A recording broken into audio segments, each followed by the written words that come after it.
Bada boom, bada bang. I'm not even gonna say the last one. I'm gonna let the birds do it for me. That's nice, right? This is the Asics Gel-Nimbus 27 Max Cushion Cruiser, the utmost in comfort in the Asics lineup. And if you're looking for a new comfortable everyday running shoe, if you're looking for a max stack shoe, if you're looking for a race shoe, if you're looking for any shoe, make sure you check out the Supwell app. The Supwell app is my app. It's a buy, sell, and trade marketplace. It's also the best gosh dang running community out there. We got people setting PRs left and right. People coming back from injury talking about the journey back to the mountaintop of running fitness again, left and right. And we got the best deals on running shoes, and it's the best place to come if you don't want to spend an arm and a leg to put a new shoe on the bottom of your leg. Couldn't really land the plane on that one, but guess what? It's Monday. And we're still coming with the videos daily. Enjoy today's video. Supwell app.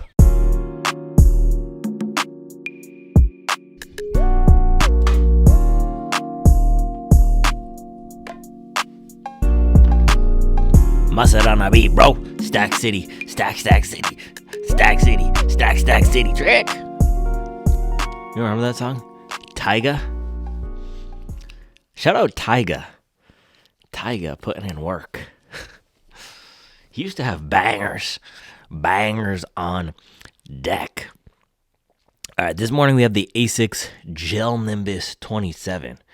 Who you calling small, bro? This thing is max stack, max cushion gang. This is super max stack. This is in between a max stack shoe and a super max, like a Skyward X. It is thick and chunky in the back. I think I measured it almost in the same stack height as the Brooks Glycerin Max. This is a tall shoe. But this morning, I wanted to get some nice, comfortable miles in. So I said, what should I run in? I have a new, super expensive daily trainer sitting in a box. I don't really want to run that this morning because I want to be able to push the pace. Today, I want to go out there, just have some nice, calm, chill, aerobic, relaxed miles, recovery runs. That's what this thing is great for. Now, over the past few months, I actually got this in December, I think. I've been steadily stacking miles on it, and I haven't done an update in a long time. I think this is one of the few shoes that I've run in but have not featured, and I keep going back to it. I actually thought in the beginning that it was going to be too soft. My first run on it, in it, though, was a 20-miler out of the box. I think I even picked up the pace. I think I was an average 650 run or something out of the box, and I said, man, this is a great shoe. There's a lot more bounce than I anticipated, but is it going to be too soft? And now that I'm 3 months in, I don't know the exact mileage. I've been really bad with mileage tracking, but around more than 50 because I've done that 20-mile long run. I know I did another 10-mile run, and then I've just been stacking 4 to 6 mile runs here and there. So between 50 and 70 miles, I promise I'll get my Strava back updated so we could get the mileage tracking in there. This thing has held up really well. It's actually not getting too soft. The wear is good too when we're thinking about the durability in the back, and the break-in has made this so nice. So I actually ran it again Saturday morning. And the interesting thing with this shoe is we think of break-in to be, okay, you have a firmer foam that softens up and it becomes bouncier, it becomes livelier. With this thing, it's similar to the Adidas Adizero SL2, a softer foam becoming tamer, becoming easier to run in. So that's been happening here through the first 20 or so or 50 or so miles. The upper is extremely comfortable and dialed. So what I want to do today is we'll put it through the lab again. We'll see how much it's changed after 50, let's call it 55 miles of running. We'll do some comparisons, and I'll let you know who it's best for.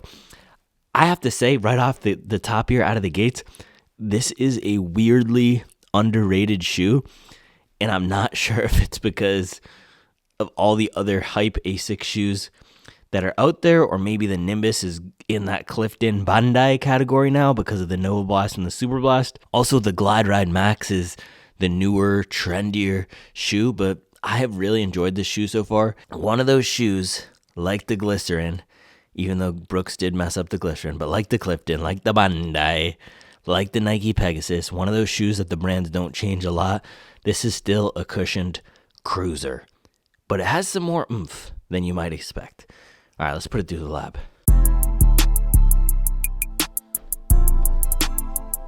Wow, that's a first. The coffee scale had coffee all over it, and then it dripped on the shoe and everything else.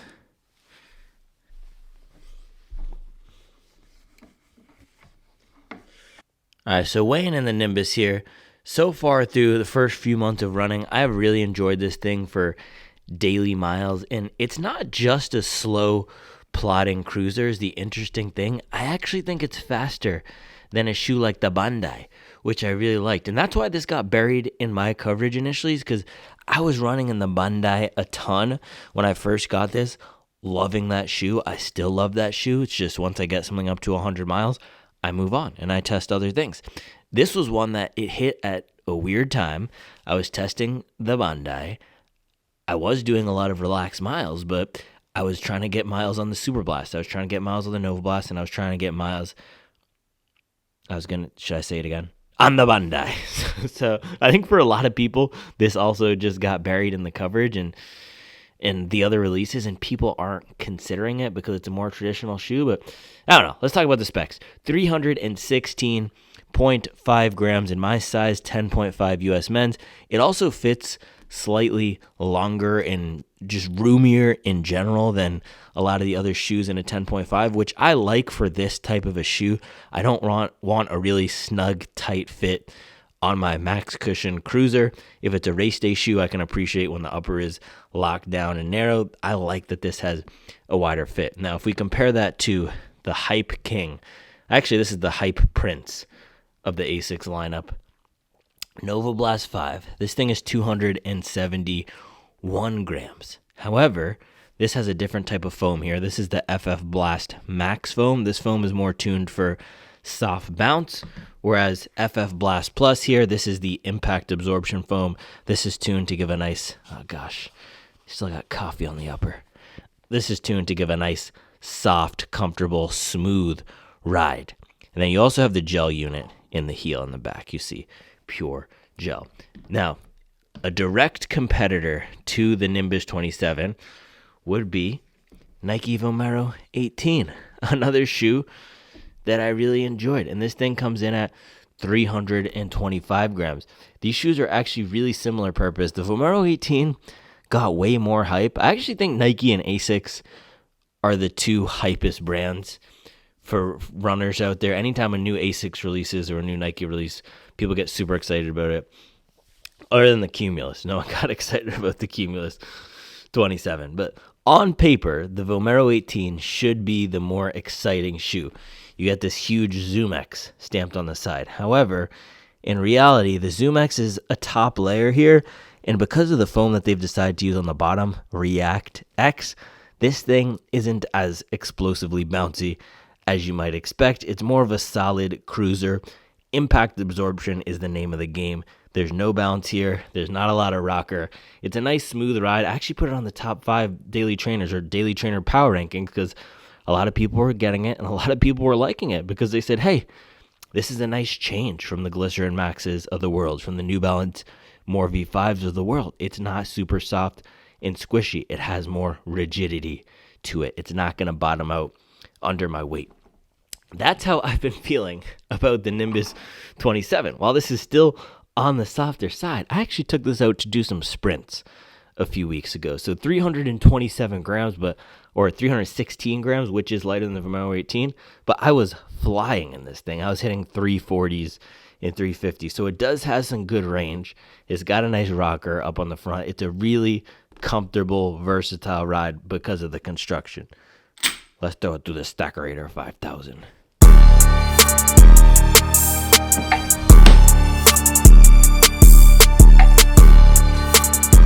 The thing about Strava and why I stopped updating my shoes in there all the time, well, there's a few reasons. First is because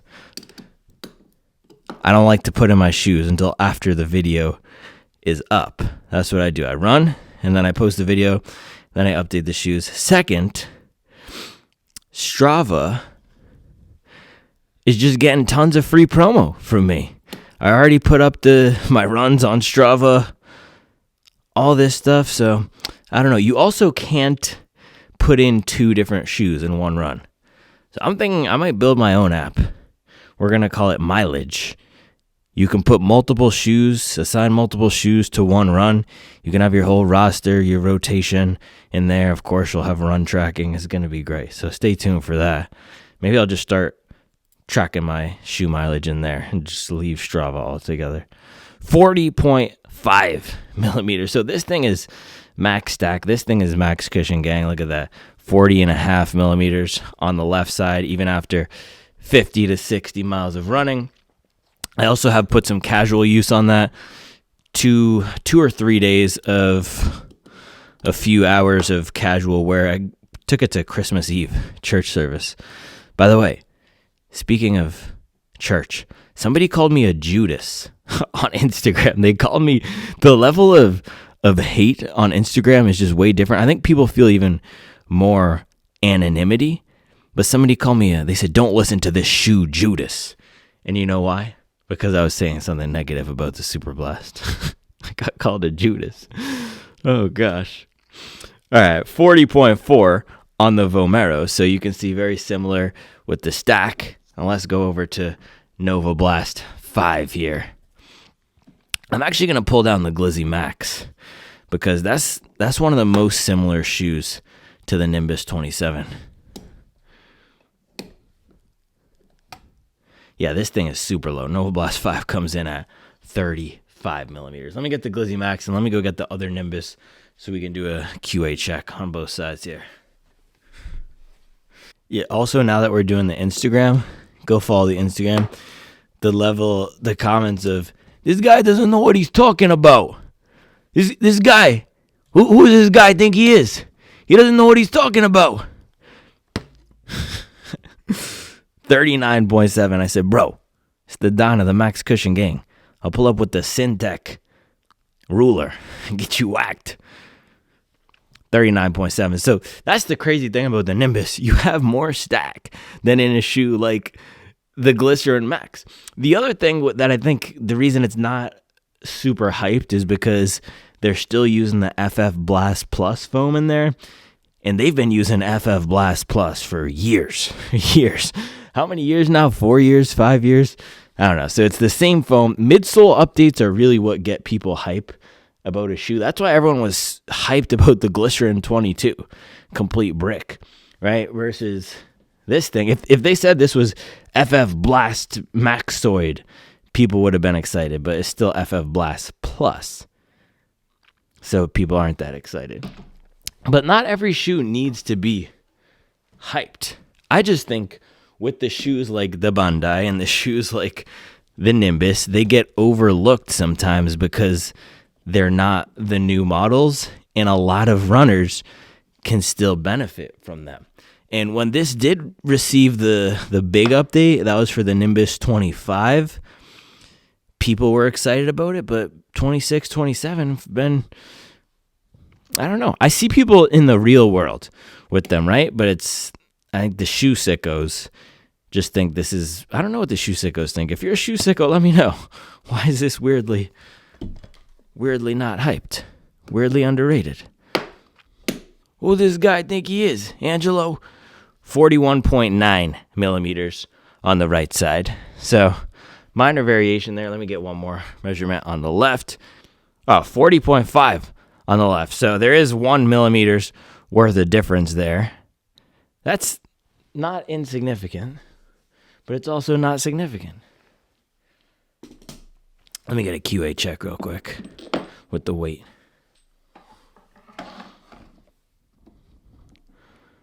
So left 316.5 and right is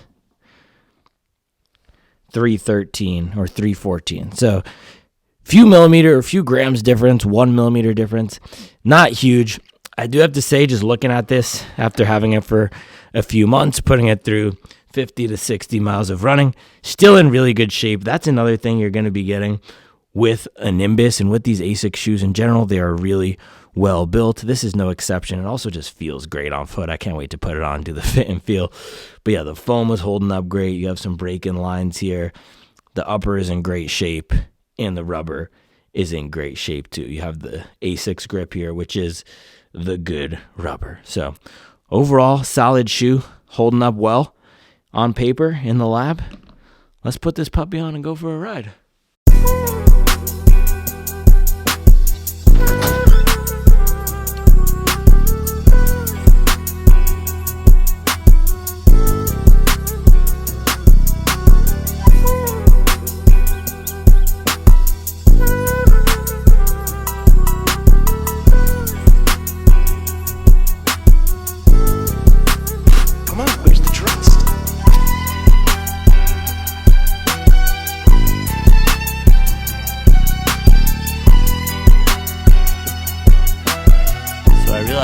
Pretty tough last night. Well, I don't know if it's tough, but it's just a new phase. I realized I'm officially out of the consistency gains phase of running. There's no more gains I'm gonna make. I can't get faster just by being consistent, which is the reason why I did that speed block this year, because I realized, man, if I want to increase my marathon pace, I have to really hammer on some paces faster than my marathon pace. But for the first few years of running, man, just by getting out there, being consistent with it, building up volume, if you're not doing 20 milers, doing those 20 milers, that'll get you gains. But there's no more for me, I just accidentally ran 10 seconds faster than my marathon pace today. No. There's no accidental 5:30s for me out here. It is a complete grind. I am fighting for every single minute now that I'm taking off of my PR, which is, I don't know. It feels like maybe I'm getting closer to my lifetime maximum, but also maybe not. Maybe I'll have a breakthrough and it'll start coming. But I have been fighting. That 239 was a fight. But even with that, there were some consistency gains by being consistent with workouts. And now it feels just being consistent with the workouts isn't enough. I have to be a demon with the workouts and hammering 520s and 530s, which is just painful, man. It's painful. This is the pain cave era of running. To get faster, I've got to live in the pain. But I think that's why a lot of people start petering out after running sub 3, after running sub 250, because you can get sub 3 for a lot of people being consistent with the 20 miler, starting to work some tempos, just sticking with it. But man, it is a fight to get down faster. But you know it's not a fight? It's not a fight to put the Gel-Nimbus 27 on. It is not a fight to walk around in the Gel-Nimbus 27. It's the opposite of a fight.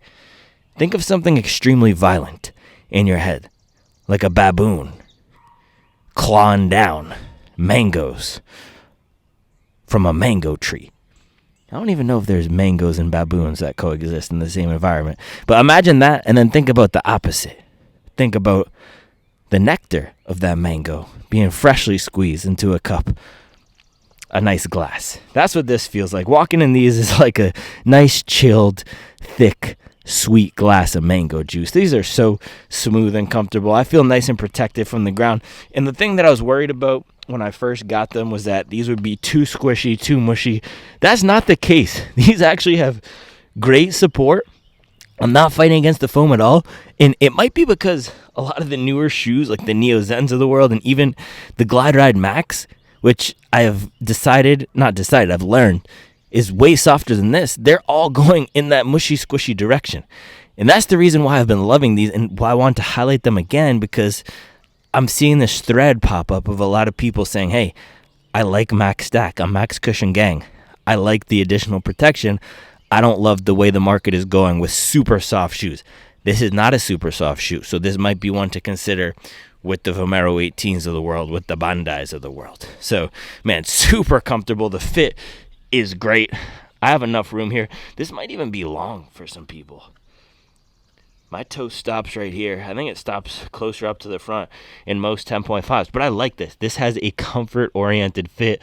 The upper has some nice room. If you have a narrow foot, which I do not, I have a standard to maybe even slightly wide foot.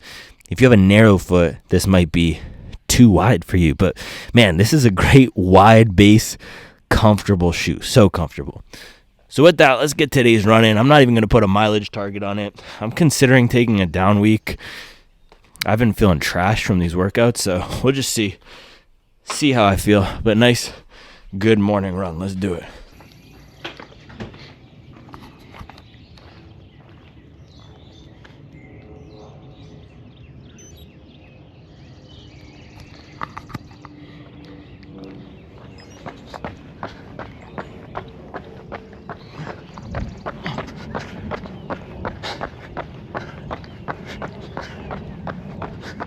So this is definitely softer than a Mag Max, softer than the Vomero, but it's got some good bounce to it. The rocker is really nice, and the ride is smooth. Oh my gosh.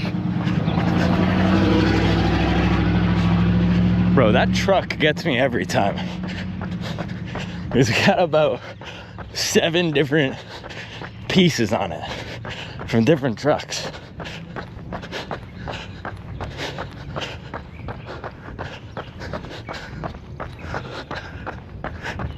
But yeah, cushioned and smooth.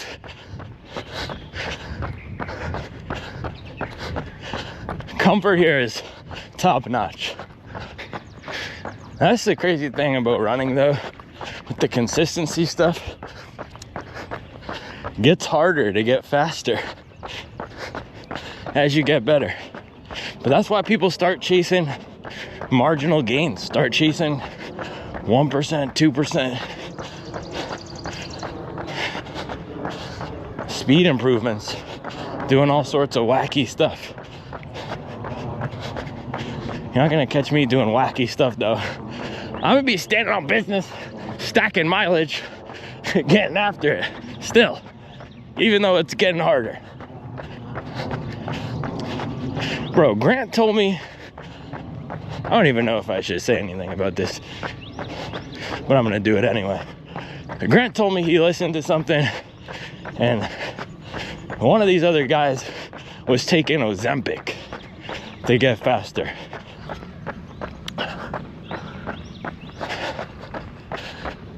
That's not standing on business, and that is not Supwell certified. That's letting the business poop on your head. Don't be popping pills trying to get faster. That's disrespectful to the mileage.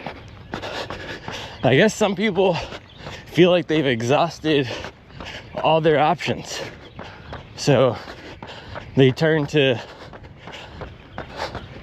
things like that, or that's the point where you start chasing marginal gains.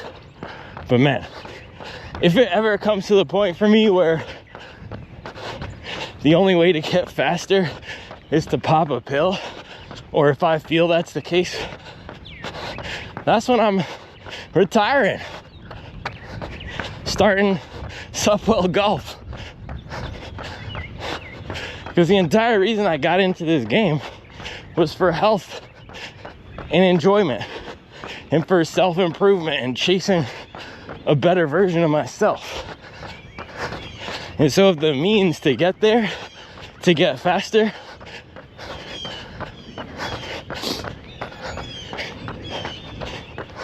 start conflicting with the purpose, for me, that's when I know it's time to hang it up. But right now, it's a puzzle. What can I do? How can I better myself?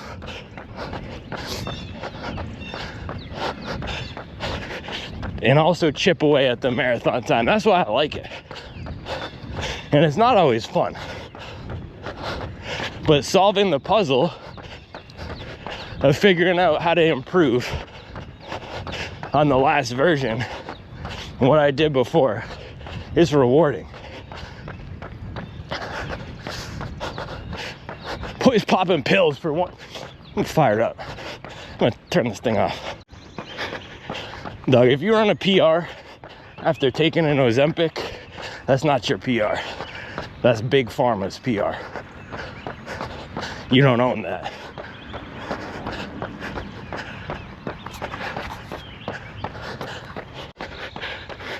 Boys out here with the Pfizer PRs. Gotta put an asterisk on that PR. That's an AstraZeneca PR.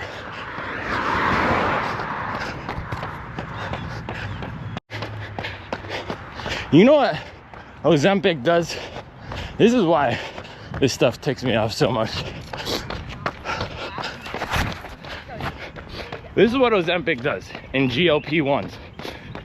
All they do is they suppress the hormone in your gut that makes you hungry. It's a willpower drug. It's literally a drug people take if they don't have the willpower to regulate their own appetite. And I know it's not that simple for a lot of people who have life-threatening obesity, but it just does not sit right with me. And the other thing, in the US, the government is spending billions of dollars. I read a Wall Street Journal article about it a few months ago. Billions of dollars subsidizing Ozempic and other GLP-1s. It makes me sick. It makes me sick thinking about Ozempic is the only Ozempic I need, because it makes me lose my appetite. It's so sickening. Always taking Ozempic.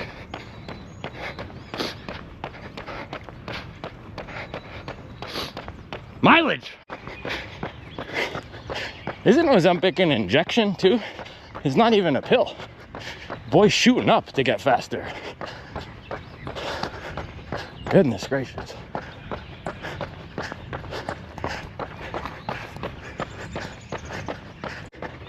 All right, here's the decision tree on whether or not you should take drugs to get faster.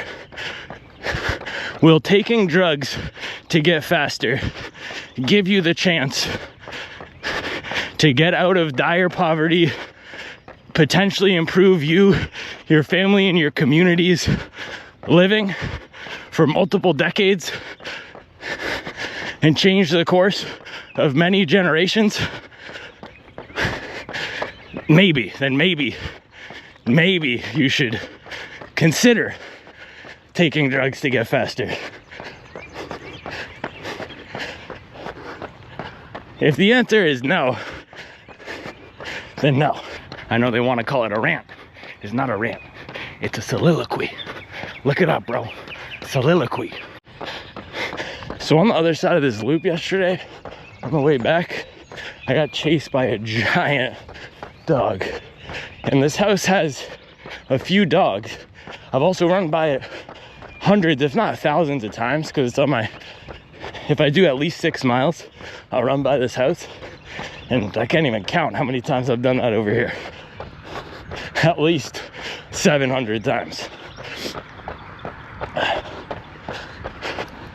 And for the first time yesterday, the dog, one of them, came out of the yard and chased me all the way onto the other side of the street. It was not a small dog either. So I don't think I've ever seen that dog before. I have to decide, do I go by the house again, like I've done hundreds of times, or do I let one bad running knock me off the course? I think I'm gonna go by. The crazy thing about where this house is that it's the one section of the neighborhood that's flat. So I always do my workouts over here too. I'm telling you, I've run by this house maybe close to 1,000 times. Probably between 600 and 1,100.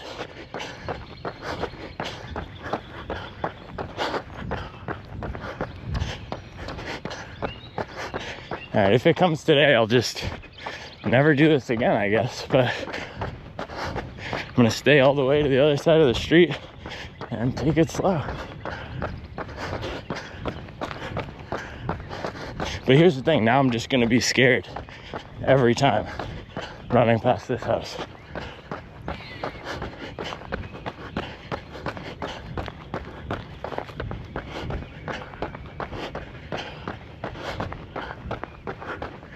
All right, we're good today. Man, that stinks. I really don't want to be out here timid every day. I also don't like the idea of running with pepper spray. A bunch of people have suggested that. Just carrying a weapon doesn't sit right with me, no matter what weapon it is. And then the thing is, even though I've had 2 dog encounters in the last week, they didn't result in an attack. And if I'm carrying a weapon and then pull it out, I don't know, it's just one of those things where then I'm just gonna be randomly spraying a dog that wasn't gonna attack me. It's just hard. But I also want to be protected. Yesterday was probably the scariest I've had. I didn't have the camera rolling at the beginning, but this was a massive, aggressive dog just charging at me and barking. There's no obvious right answer for these things. Bro, it's getting dark out here.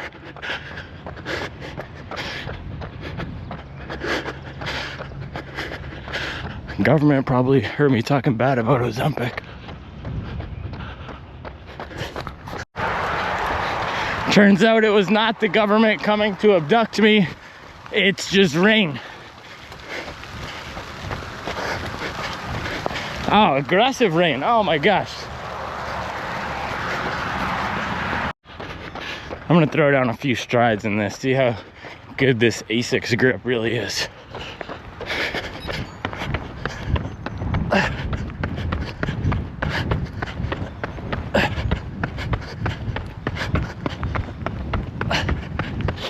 Woo! 442 pace. Pretty dang good grip. This grip is good.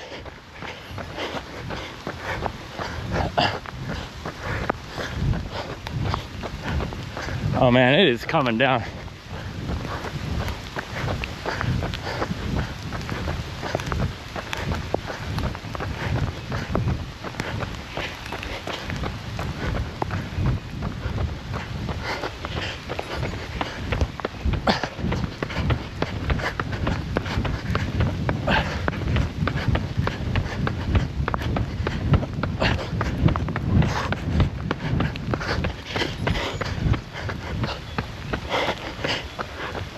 I need to let it fly in these things.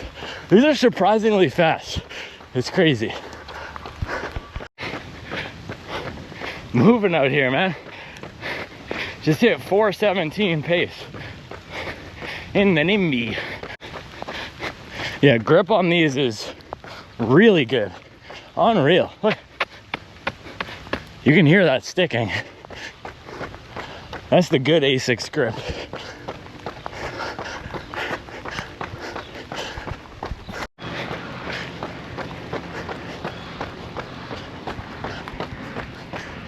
Man, if I knew it was gonna rain like this, I would have been banging some tready miles this morning. Me and the rain do not go together. I'm sweet. I'm like sugar, I melt. 10 miles, 7:27 pace, 1 hour, 15 minutes, and 1 second. Need to charge my Quartos. That's honestly not bad, because I felt destroyed yesterday, man. Whenever I feel this just aching in my lower back, it's not pain, it's just this dull ache. I can tell I've pushed myself to the limits. And last Sunday, I did a 22 miler with some serious pace work in there, 14 miles at a 5:40 or faster. And then Wednesday or Thursday, I did another crazy workout. And then yesterday, I did a 23 mile workout where I completely flamed out at the end. And I was feeling pretty beat up mentally too after that, because it's just hard. That's what I was talking about. It's just hard, I think, right now, figuring out how to train appropriately at this level, how hard to push to get the adaptations. And at this level now, I'm not seeing breakthroughs all the time. So you're not going to run 4 PRs in 1 week, but that's a solid run for how I was feeling. And what I'm also realizing is my daily paces aren't getting faster at this point, but that's not what matters. I don't need to be hammering my aerobic miles at a 620. It's okay if I do it at a 720 as long as my workout paces are getting faster. And everyone's different. I've realized for me, running the bulk of my daily miles more relaxed tends to be what works, especially because I am a newer runner. I can handle a bigger volume at a lower intensity, keep that base high, allow myself to recover, and then hammer the workouts. So that's my strategy right now. Keep the mileage at 100, recover, take even 3-4 days of recovery, and I'm happy because next weekend on the calendar, I do not have a long run workout. I have a 20-mile steady long run, and actually those runs tend to be the most challenging mentally because there's nothing to break it up. It's just straight through at one pace. But that means I get some extra recovery where I'm not putting myself through some ridiculous intense session twice this week. But Gel-Nimbus 27, man, this is a comfortable cruiser that is surprisingly fast. And that's the other thing with this run. I was able to hit some strides down at the 4s, and that's what I was saying. All the paces aren't always improving, but those top-end speeds are getting there, man. It's hitting some 420s, 430s, 417s. So there we go. This is a good one. There's a lot of good shoes on the market, and this is one of them. Need to wipe it down. Shout out Boosie.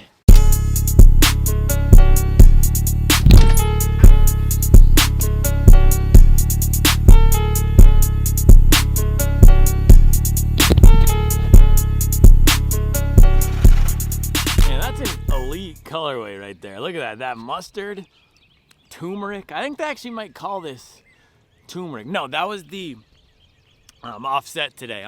I feel like I'm so far back because there's this giant puddle here. That's why I usually stand when it's raining. It's actually still kind of raining, but I need to do this now because I have to watch the kids after this. I don't have any other time in the day, and it's also Monday, but Charlie's doing something. Turmeric, there's a very similar turmeric color to this in the Salomon Aeroglide 3, and they call it a Salomon Aeroglide 3. I also had to wait for it to stop raining, so I don't even remember anything about the shoe because I stopped running 2 hours ago. But let's throw up this run today. 10 miles, nice relaxed pace, picked it up down to some of the faster aerobic pace, not even faster aerobic pace for me. Here's the thing, if I want to run a 2:30 marathon, theoretically, I should be running all my daily runs. This is the Daniel system. Daily runs from 6:30 to 7:05. However, I have found in the past that I'm not always running my daily runs as fast as the VDOT table and the conversions say. I run my daily runs however gosh dang fast I want to, because you can get a lot of the same benefits at any range of zone 2 and zone 3 for everyday running. And the most important thing that matters for marathon training is hammering the big workouts. Not even hammering, but just executing the big workouts, whatever those specific targeted adaptations you're trying to get, making sure that we're nailing those paces. That's what matters. It doesn't matter how fast I'm running my everyday miles. And I have to keep reminding myself that, because sometimes it gets hard, and we can all play the comparison game, and we can go on Strava, or we can go on the mileage app coming soon and compare our runs to somebody else and say, oh man, this guy's running a 224, this guy's running a 233, this guy's running a 250, and they're running this. We're all different. We are all different. And like I said yesterday, there's only 3 proven things that actually get us faster.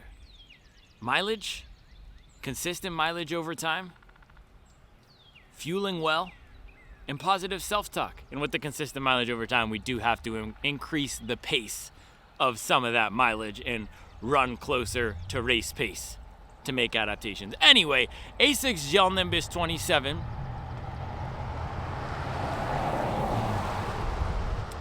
This is a great shoe. It really is. It's not as soft as some of the other max cushion shoes hitting the market, but it's also not a firm brick like the Super Blast. Oh, this is the other thing I was realizing. If I'm a Judas for calling the Super Blast bad, does that make the Super Blast the Jesus that they worship in that scenario? Yeah, this is a great max cushion shoe. There still is a place for a shoe like this in my rotation on the market. It is getting really competitive with these cushioned everyday running shoes that provide some comfort, that also have some range of versatility. And I've been running a lot in the Salomon Aeroglide 3. I do not have the turmeric colorway. I have a gray colorway with a white midsole and a red outsole. But that's a really awesome shoe. That is currently my top do-it-all shoe. This doesn't have as much range as that, but for what it is, it's a really good shoe. So what is it? Let's go through our 3 questions that we answered. First, how does this compare to its intended purpose? Now, this is designed to be a max cushion shoe. It's designed to be a cruiser type of shoe that doles out comfort. That is first and foremost. This is supposed to be the comfortable, higher mileage option in the Asics lineup. They have the Nova Blast 5 for speed. They have the Cumulus for walking, for more of that entry-level performance running product. It's not designed to be the shoe that you take out for 20-mile long runs. That's what this is. And I think it gets buried with the Super Blast, with the Magic Speed, with the Glide Ride Max. This is designed to be the higher mileage workhorse. And for that, it absolutely crushes it. I was very skeptical with the first few runs out of the box. 20-mile long run was the first run I did in it. I thought it was going to be too soft, but it is not. It has stood up really well to every single type of run I've done. And every single time after I run in it, I'm saying, gosh dang, why don't I run in this thing more?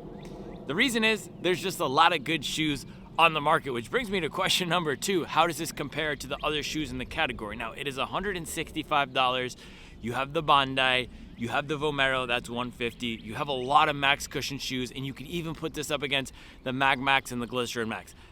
That's probably the reason that this is underrated. There's just so many good running shoes, and I come out here 3 or 4 times a week, and I'm saying, man, this is a banger, that's a banger. There are a lot of bangers. There are a lot of great shoes. This is also one of them.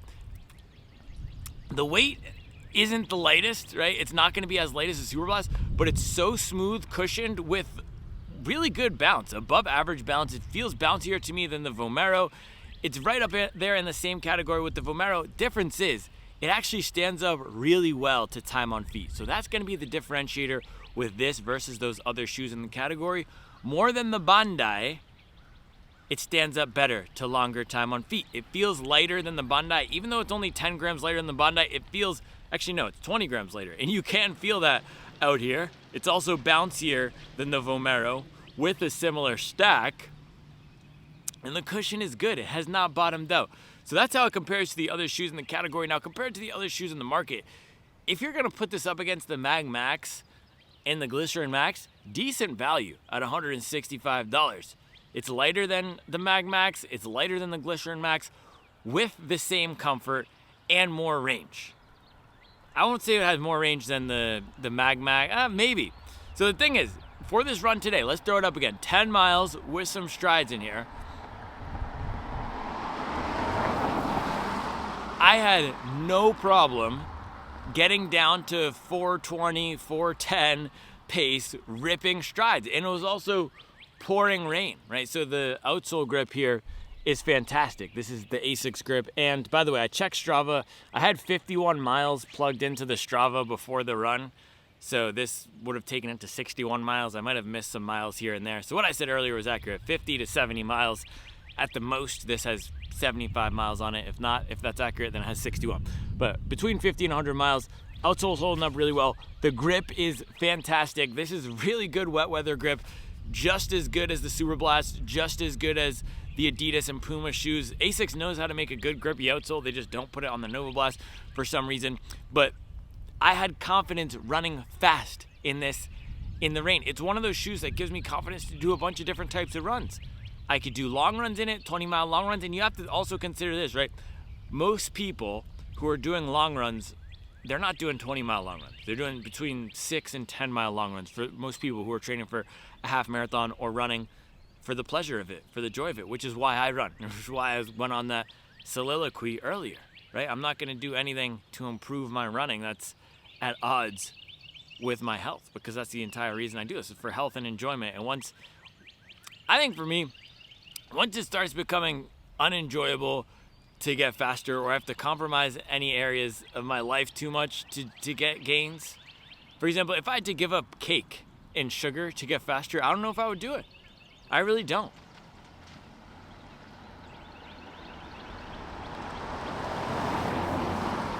Maybe I'm just not that committed. So we'll see. We'll see if I can run 2:29 eating cake. Where is I going with this? Yeah, most people aren't doing 20-mile long runs. Most people are doing 6 to 10-mile long runs. This holds up great. I've done a handful now of these runs in that 10-mile range. So for me, getting up to an hour 10, hour 20, and it's fantastic. It's just a nice, smooth, cushioned, surprisingly bouncy, surprisingly capable of picking up the pace shoe. And I've never felt like I've maxed out the capability here. And throughout the first 3 runs, it was so fun and it was so bouncy that I kept saying, man, I think this is going to start feeling too soft. I think the bounce is going to start going away. And of course, this is not a super high mileage test. I've not gotten this up to 200 miles, and I don't do that with a lot of these shoes. Stay tuned for people on the Supwell app. That's where you can find higher mileage reviews of these shoes. But getting closer to the 200 mile or 100 mile mark here and putting it through a bunch of different types of runs and testing it in a variety of conditions, that bounce is not going away. And it's even getting better. It's becoming more natural to run in. It's very easy to run in. It's not bottoming out, and it's not getting mushy. So they've done a really nice job designing a max cushion shoe that is going to work well for a variety of people. Not going to feel too soft, but still has amazing comfort. So if you are looking for a top 5 comfortable shoe, this is one of them. I've said that since the beginning. This is one of the most comfortable shoes on the market. You step into it, you feel that, sink, step in feel, but it can really perform out here on the run. It's not just a walking shoe. It's not just a casual shoe. So if you're looking for that comfortable shoe in your lineup, this could be good. If you're looking for a non-plated long run shoe that can handle those comfortable miles, so say you're running a ton of marathon pace, you're doing longer workouts, and you like having that in your race shoe, your Saucony Endorphin Elite, or your Adidas Adios Pro, you're doing your longer runs with race pace in that, and you want something for those days where you're going long, but you don't want to push the pace, but you also don't want a super mushy, heavy shoe, this would be great. It's not as fast as the Salomon Aeroglide. With the Salomon Aeroglide, I feel like I could put some mustard into that, and I really get it going, and I can go faster. That's more of that steady cruiser zone. This has the relaxed feel to it, but can also go fast because the rocker. And that's one of the most underrated parts of this shoe too. The entire thing is underrated, but the rocker here is great. This is probably the best Asics rocker, better than any of the Metaspeed shoes, the rocker here. I guess the S4 Plus, that has a really good rocker too, but the Glide Ride Max is the same exact rocker as this. So Glide Ride Max, that is actually the one to get if you want something super soft. I put that on the best list of the top 5 soft and bouncy shoes. This is not a super soft shoe. It's appropriately soft. It's soft, comfortable, but it doesn't get as mushy. The Glide Ride Max sometimes gets mushy. So this is a great shoe. I recommend it if you want the utmost in comfort with legit running performance with great wet weather grip, and that's gonna stand up really well to mileage. Now, I can't say this is going to last you 400, 500 miles because I haven't done that myself, but I do anticipate with how it's feeling now between this 50 to 100 mile mark that it's going to get up to 250, 300 miles just fine. These things, the past few versions of the 25, it did tend to lose some of that bounce around 250, but the protection still lasts for a long time. So awesome shoe here, Asics Gel-Nimbus 27. It's a Supwell certified shoe. One of the most comfortable shoes on the market. If that's what you're looking for, I recommend it. I'll be back tomorrow with another video. I usually do the after, but this is what happens because I stopped my run and then I went inside, I had 2 meals, so I forgot how to do the whole flow. So I guess we should try it again, right? I'll be back tomorrow with another video. Oh my goodness, look at those worms. That is the Barefoot Mafia trap house. Holy cow.